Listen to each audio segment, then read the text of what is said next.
Sejam todos bem-vindos ao canal do Sem Perfil. Eu vou fazer um vídeo aqui mostrando como é incongruente a linha de pensamento de um esquerdista, e é bom a gente entender isso porque mostra como são diferentes os comportamentos das pessoas, né? De um lado ou do outro, afinal de contas, vivemos uma guerra ideológica, uma guerra cultural, dizem alguns até uma guerra espiritual, né? Mas vamos nos manter dentro da guerra ideológica e cultural aí, né? Então, é interessante ver como pensa um indivíduo esquerdista, né? Para a gente se divertir, inclusive, porque eles são divertidos, né? Eles são divertidos, são crianças mentais, como eu sempre falo. Bom, eu fiz um vídeo no qual eu falava da greve do metrô em São Paulo, mostrando a hipocrisia da esquerda, que quando o pessoal conservador parou estradas, e eu critiquei isso, né, por causa do resultado da eleição, queriam o código-fonte e tal, e eles caíram matando, dizendo que é um absurdo, estão impedindo o direito de ir e vir das pessoas. Eu concordo, é um absurdo, nada justifica isso. Agora, quando o pessoal da esquerda aqui para, eles passam um paninho, eu falei, bom, e aí veio aqui o meu amigo Paulota, e eu tenho essa intimidade com o meu hater Paulota, chamo pelo apelido, porque ele me chama de pombeiro, então chumbo trocado não dói, né, Paulota? E o Paulota fez um comentário longo, eu vou lê-lo aqui, mas eu vou ler o finalzinho. Ele falou: deu para ver direitinho como os trens privados deram conta, pararam em menos de 5 horas. Bom, aí é um pouco de falta de informação sua, né, Paulota? Porque eles pararam porque foram sabotados, né? Teve problema ali. O que é uma tremenda sacanagem, quer dizer, pararam as linhas estatais através de piquetes, ferraram a população de toda a grande São Paulo, e onde estava funcionando, porque a linha privatizada, foram lá e causaram depredações e acabou a linha parando. Mas fazer o quê, né? Fazer o quê? Esse é o comportamento da esquerda, né? Então, mesmo que tivessem parados em 5 horas, pelo menos 5 horas, né, Paulota? Pelo menos teriam funcionado nessas 5 horas, né? Mas, infelizmente, esquerdista é assim. E é meio incongruente, né? Então ele defende aqui, está dizendo, você vê que ele é contra a privatização, e aí a gente mostra o grande problema desta linha, né, ideológica. Eles são a favor de privatizações, porque isso aí sempre deu certo, né? A União Soviética sempre foi um sucesso, a Coreia do Norte é um sucesso, Cuba é maravilhosa, exatamente porque eles estatizaram tudo e por isso que tudo funciona bem lá, né? Agora, o resto do comentário dele chega a ser divertido, ó, vou ler aqui, olha. Falou o senhorzinho que tem uma aposentadoria gorda paga pelo Estado. Eu não acho que ela é gorda, tá? Mas é justo que ela seja paga pelo Estado. Afinal de contas, eu trabalhei tantos anos pelo Estado. Olha, muita gente até me considera um herói, mas sobre esse heroísmo depois eu vou falar no final, tá bom? Vou deixar para o final, é bom que vocês vão conhecer um pouco mais ao meu respeito. E aí aqueles que gostam de mim vão poder gostar de mim com mais conhecimento, e os meus haters tipo Paulota vão poder me odiar com mais conhecimento de causa e não ficar falando besteira, né, Paulota? Então vamos só continuar. Por que em sinal de protesto não tem uma previdência privada?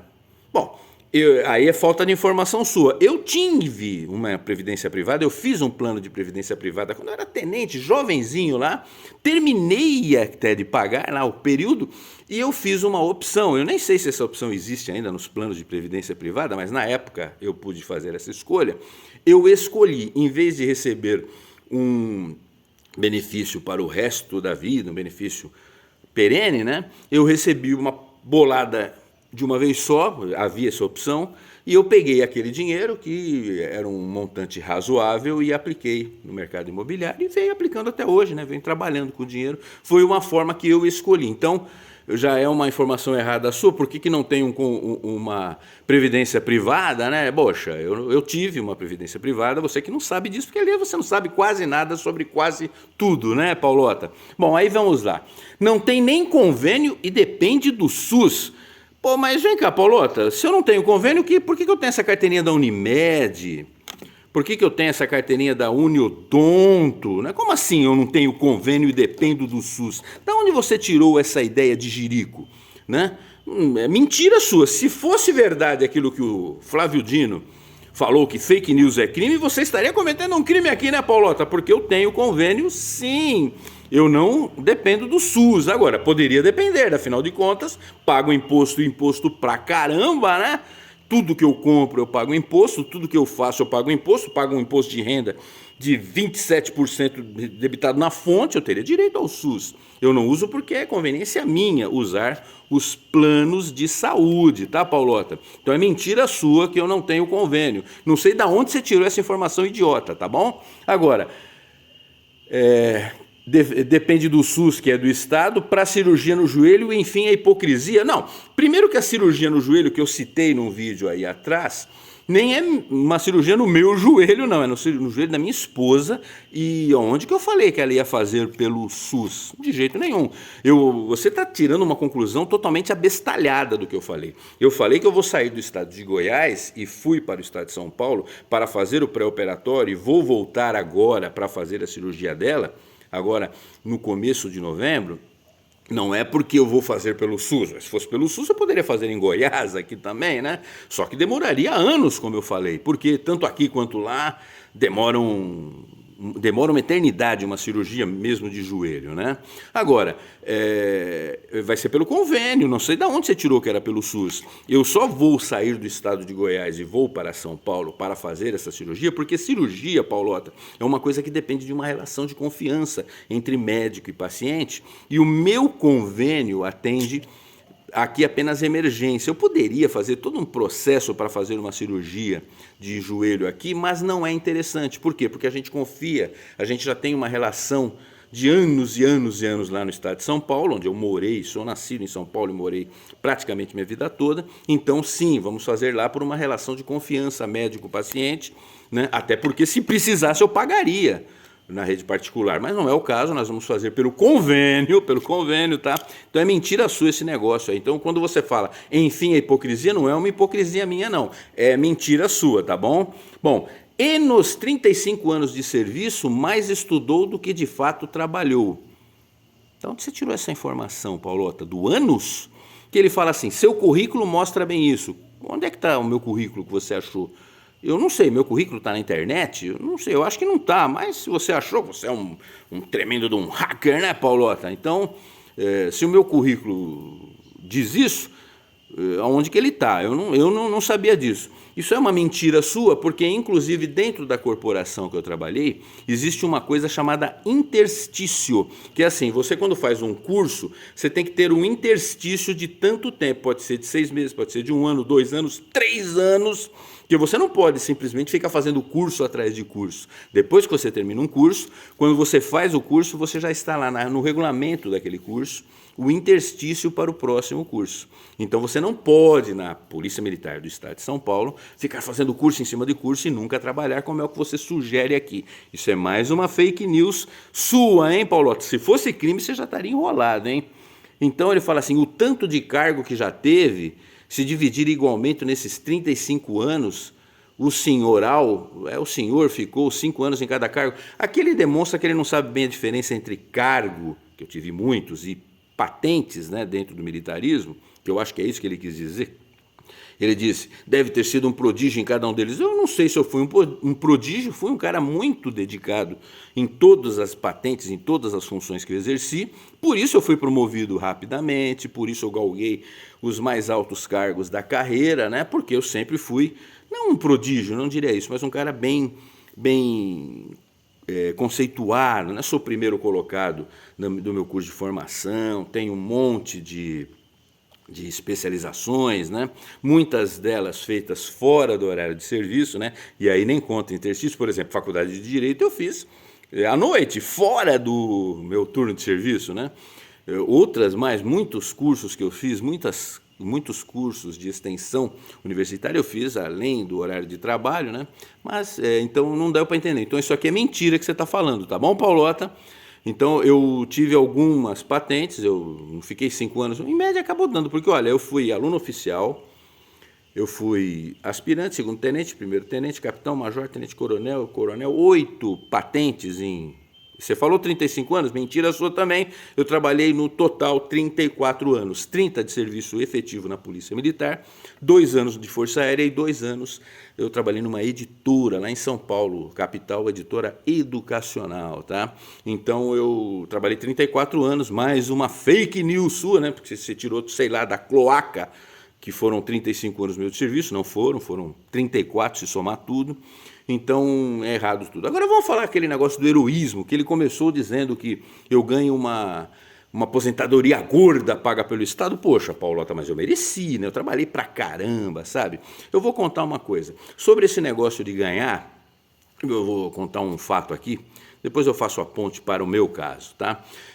Em 94, quando o Brasil foi campeão mundial lá na Copa dos Estados Unidos, eu fui, como tenente que eu era, dar uma entrevista num programa que tinha de noite na TV Santa Cecília, uma TV local lá da cidade de Santos, da Universidade de Santa Cecília, do Marcelo Teixeira.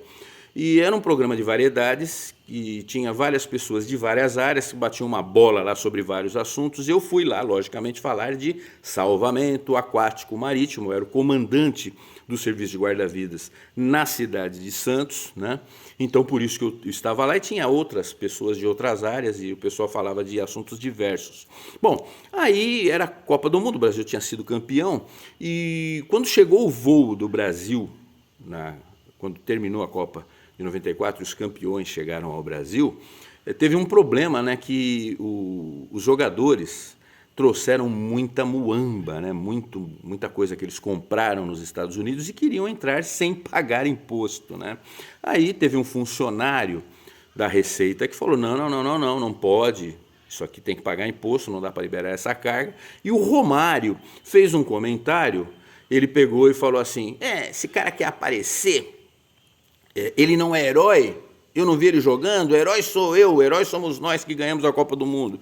E aí houve uma discussão ali se ganhar a Copa do Mundo era um ato de heroísmo, né? Eu não sei por que perguntaram para mim, como eu estava lá, me deram a palavra, eu falei, olha, para mim não é ato de heroísmo não, isso aí, ganhar a Copa do Mundo não é nenhum ato de heroísmo. É legal, comemorei e tal, mas a heroísmo não é, né? E eu lembro que eu usei uma metáfora, eu falei assim, para mim, para minha opinião, muito mais heróico é o Cabo Marivaldo, que eu acabei de dar a ele uma condecoração aqui, o Cabo Marivaldo aqui do Posto 1 de Santos, que acabou de ser condecorado por ter feito 1000 salvamentos. Então 1000 pessoas andam por esta terra de Deus aqui porque o Cabo Marivaldo salvou.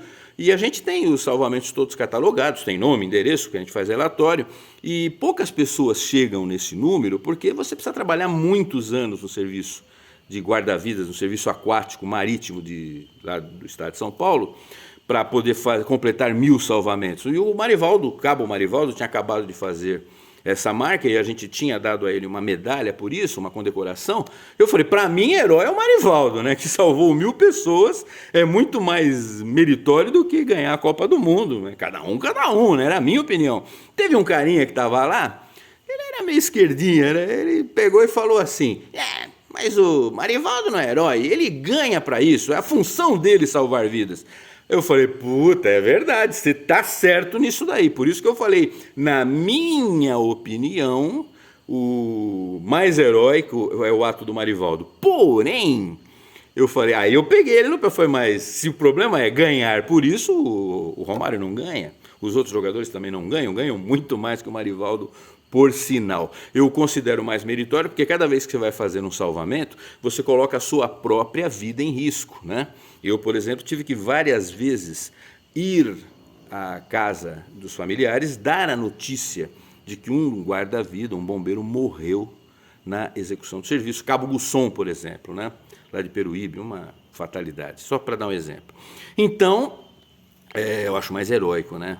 O jogador de futebol normalmente não arrisca a vida para ganhar a Copa do Mundo. Mas foi legal, mas só para exemplificar. E por que eu falei isso? Porque eu, muitos anos depois, eu já era capitão, quase major, e eu ia trabalhar no helicóptero lá na Praia Grande, né, no Águia da Praia Grande, no serviço de guarda-vida. E quem trabalha de Águia na Praia Grande cai 10, 15 vezes, né, faz 10, 15 salvamentos num turno de serviço, né? E eu lembro que quando eu cheguei ao quartel para tirar o serviço, num domingo de carnaval, o sargento Bispo, do P3 do Salvamar, me ligou e falou, capitão, que eu era capitão, né? Já antigo, por isso que eu estou falando, estava há muitos anos já lá. Ele pegou e falou assim, o senhor hoje se for trabalhar e cair para 2 salvamentos, quando o senhor terminar o segundo, o senhor completará 1000 salvamentos. Eu falei, pô, porque isso tudo é catalogado lá, né? No nosso departamento de estatística, onde trabalhava o bispo.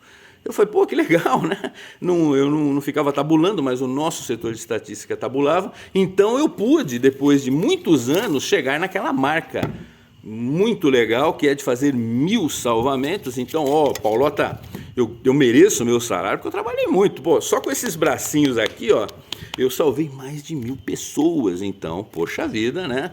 Eu acho que o meu salário é merecido por isso, né? Então, tem funcionário público aí que só fica enrolando, mas tem outros que trabalham muito, viu? Pode ter certeza disso. E é por isso que o Corpo de Bombeiros tem tanta credibilidade, porque trabalha muito, dá muito retorno. E assim, isso eu salvei no manual, no braço, né? No braço.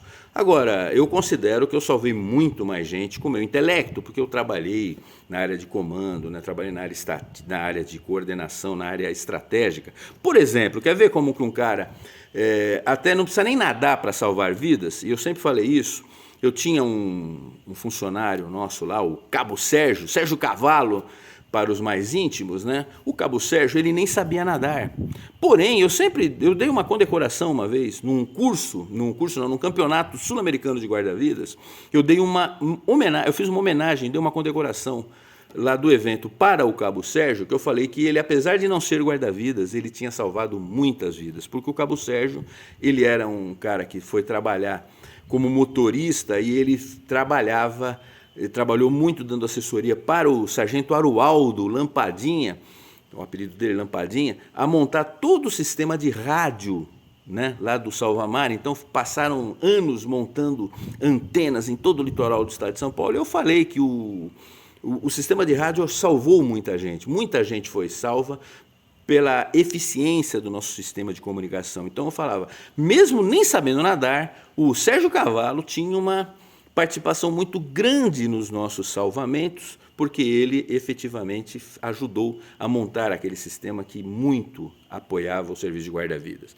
O tenente Magosso, hoje coronel Magosso, né, ele era um cara meio burocrata, não estou criticando ele, eu era um cara mais linha de frente, o Magosso era um burocrata, e ele salvou muita vida quando ele teve uma ideia genial de fazer um convênio com escoteiros mirins, e nós pudemos, né, liberar muitos guarda-vidas por 2 anos para que ficavam tomando conta de crianças perdidas nos postos por causa de um convênio com os escoteiros. Então, um ato do Magosso, que era um oficial mais ligado à área burocrática, mas ele teve uma ideia que, quando operacionalizada, salvou muitas vidas, porque aqueles guarda-vidas que puderam deixar de ficar tomando conta de crianças puderam ir para a beira da praia fazer efetivamente salvamentos e prevenções. Então, aquela medida dele salvou muitas vidas. E eu posso dizer que, como comandei o serviço, eu fiz muita coisa. Eu, por exemplo, participei ativamente da criação do modelo do guarda-vida temporário, do modelo de parcerias, trabalhei na captação de recursos. Então, na área intelectual, eu apoiei muito o salvamento marítimo. Então, eu fiz mais de 1000 salvamentos com os meus braços. E quantos salvamentos eu fiz? Eu ajudei a fazer de maneira indireta, né? Então foram muitos, então eu mereço o meu salário. Olha, na cabeça de muita gente eu seria até um herói, hein, Paulota, por causa disso. Então eu fiz, e se você tem dúvida, Paulota, você que quer saber mais informações, eu vou dar até um endereço para você. Vá na rua Sargento Wagner Lemela 145, Vila Funchal, Guarujá. Lá funciona o Salvamar Paulista e tira as informações. Pergunta lá se o Coronel Reinaldo trabalhou lá, se essas pessoas que eu falei aí, que eu citei, né, o Sérgio Cavalo, se o Lampadinha, o Marivaldo, se essas pessoas existem ou não. Vai lá tirar informação, tira informação a meu respeito. O Sentinela talvez não me conheça, porque ele deve ser novo, mas vá direto ao setor de estatística, pergunta lá essas coisas, checa lá se tiver dificuldade, mostra a minha cara aí, fala assim, eu quero falar com o Coronel Maurício, comandante aqui do quartel, ele vai te receber bem. O Maurício foi meu aluno de curso de mergulho, de curso de guarda-vida, chapa meu, né? Foi meu comandado por muitos anos. Tá bom? Agora, por que eu fiz isso? Porque pelo menos os haters vão poder me odiar com mais qualidade, sabendo um pouco mais ao meu respeito. E o pessoal que me admira é deve ser pouca gente. Mas assim, Paulota, seu comentário é uma bosta, tá? Como tudo que você, todos os comentários seus são uma porcaria, ele tá cheio de notícias falsas, de considerações idiotas, e você chega a conclusões tolas, que nessa sua do plano de saúde, porque vocês são assim, vocês captam informação por aí e saem divulgando como se soubessem, como se elas tivessem fundamento, coisas que vocês tiram do oco da cloaca. E agora aproveita, Paulota, vai passar mais paninho pro presidente que você elegeu aí, que tá cada dia mais estranha essa relação dele com os verdadeiros terror, né? Que eu não posso nem falar, porque às vezes a gente sofre censura aqui, que você gosta, tá bom? Então, Paulota, vai estudar um pouquinho sobre as coisas, vai lá fazer hackeamento da minha vida para poder falar com mais qualidade, que tudo que você falou era besteira, você não acertou nem o tempo de serviço, né? Plano de saúde, não, falou bosta, tá bom, Paulota? Desculpa o tamanho do vídeo, ficou grande, mas eu acho que ficou divertido, né? Até a próxima aí, pessoal.